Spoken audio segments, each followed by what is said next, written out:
stay on top of the action, click Olympic Zone at NBC5.com. Live from Chicago's NBC5, this is NBC5 News at 10. Pearsall is going to back up his goal 4 years ago with another one and another world record. Grievers took second. Grievers of Northwestern and Lake Forest races for an Olympic medal tonight in Beijing as his family and friends cheer him on half a road away here in Chicago. This is a special Olympic edition of NBC5 News. Good evening and thank you for staying up late with us tonight. I'm Nicole Marks. And I'm Matt Whitney. Is this exciting or what? A huge night for Team USA. Michael Phelps wins his third gold medal in world record time. Chicago's Matt Grievers wins his second medal of these Olympic Games in the 100-meter backstroke.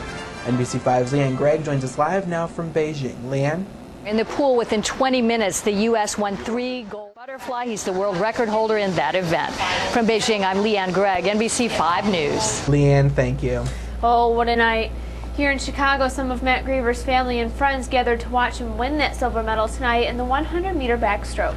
Grievers had already won a gold medal yesterday in the 4x100 freestyle relay. NBC5's Alex Perez filed this report.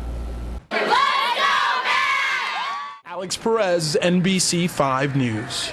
Now you're talking. Thanks, Alex. Here is the medal count as it stands right now. The USA leads with 20 medals, followed by China with 16 and South Korea with 10 medals. Mayor Daley is on his way home tonight after a week in Beijing, touting Chicago's bid for the 2016 Olympic Games. Our Phil Rogers filed this report on the mayor's final day in Beijing, China. As the athletic competition continues, so do the competition games. Reporting from Beijing, Phil Rogers, NBC5 News. Our thanks to Phil. It's not just the Chinese athletes that have gone through years of training. The government made sure everyone was prepared to host the 2008 Games. The Chinese people were taught how to act, what not to do, including no spitting, avoiding wearing pajamas in public, and many in the tourism industry spent years learning English. China made big progress.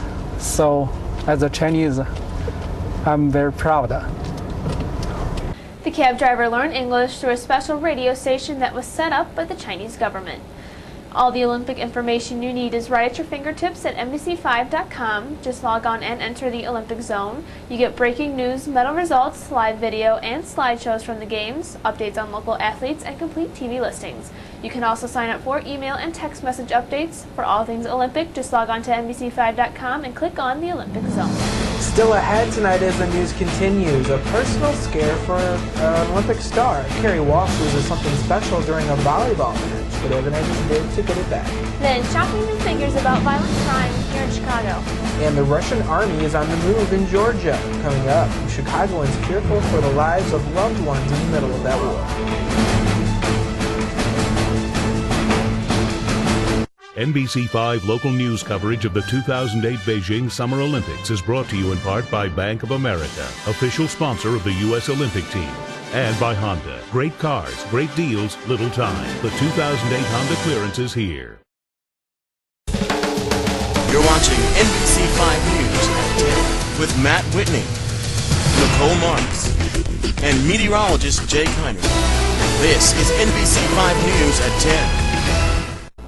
Tonight, Russia is intensifying its invasions of the Republic of Georgia. Russian troops have now controlled one enclave in northern Georgia, and attacks have been launched from a second region as Soviet ships blockade Georgia's seaports. Russian tanks are pushing deep into Georgia, and Russian airplanes are staging air raids over military and civilian targets. Fighting has Georgian immigrants here in Chicago worried about family and friends. It was very dangerous there because they saw flights of airplanes and bombing, and it was panic there. President Bush is urging Russia to end the escalation of violence in Georgia. Tonight, text messaging is coming to presidential politics in a brand new way. Senator Barack Obama says that's how he will announce his choice for vice president. People on the Obama mailing list have been told that they can sign up and get a text message or email, so they'll be the first to know who Obama has chosen. Now to Milwaukee. 2 Cubs fans accused of beating up a Brewers fan will go on trial. 25-year-old Adam Michael and 26-year-old Jerry Emmert appeared in court today, charged with felony substantial battery. They allegedly got into a brawl with a Brewers fan following a game in Milwaukee on July 29th. The Milwaukee fan suffered a broken jaw.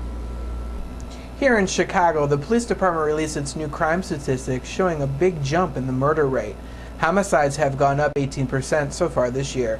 Violent crime is up over 2%, and property crime is up nearly 2% as well. Police point to gangs and say they are trying to decrease gang activity. In Pilsen tonight, several people are alive thanks to the heroic efforts of Chicago police officers. The officers were the first on the scene at this overnight fire. The blaze at 1508 West 18th Street spread quickly to two neighboring buildings. Officers went door to door in thick black smoke to awaken people sleeping in upstairs apartments. When we're crying, they were saying, we come to this country with nothing, and now we have nothing. As she just said, many residents lost everything they own in that fire. 5 people were treated for smoke inhalation along with 2 police officers. The fire appears to have been started behind a cafe on the bottom floor. In Wyoming, Dr. Ralph Otto of Wilmette is one of 3 men killed in a mid-air collision. He was a passenger when his plane slammed into another aircraft. Dr. Otto was a respected heart surgeon at Resurrection Medical Center here in Chicago. The FAA is investigating that crash. In other news, with the state budget in crisis and huge cuts on the way to various programs, there are many questions as to whether state lawmakers deserve a pay raise. That raise may go into effect later this week. NBC5's political reporter Marian Ahern explains. Well, I don't know whether they'd be governor because I wouldn't vote for either one of them. That's NBC5's Marian Ahern reporting. She tells us lawmakers head to Springfield tomorrow to work on the Capitol bill and education funding. As for the pay raise, it would hike the governor's pay from $170,000 to $185,000. State representatives and senators get an increase as well. Now here's a look at some of tomorrow's headlines, actually today's headlines from the Chicago Sun-Times. Chicago police will be patrolling city streets in Chevy Tahoe SUVs within the next 6 months. And declines in Chicago area housing prices became steeper over the last year, with many homeowners carrying mortgages that are worth more than the homes they live in. Going for Olympic gold required some digging this weekend. U.S. women's beach volleyball star Carrie Walsh lost her wedding ring while going up to block a shot in her opening match. Following the day's competition, volunteers helped comb through the arena's 17 tons of sand. Using a metal detector and a rake, they finally recovered Carrie's band of gold, and it was returned to a very grateful Olympic star. Isn't that a sweet story? Yeah, that's the Olympic spirit. Well, here it is already Tuesday, Jake. So what's the weather going to be like today? Well, thanks, Nicole. We'll take a look at regional conditions in your forecast in just a second, but first we want to give you the latest here on our Tropical Storm Faye.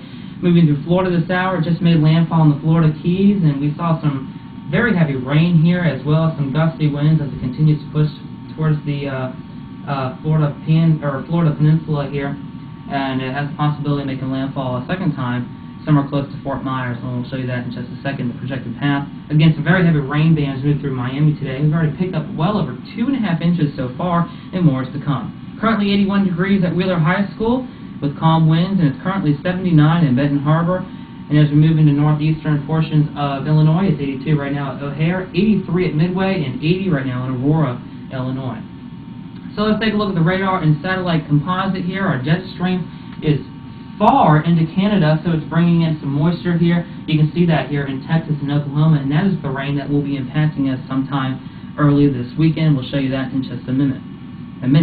So here's the latest on Faye, 60-mile-an-hour winds. You can see the projected path here will continue to move up towards the west coast of Florida here, making an impact somewhere close towards Fort Myers here.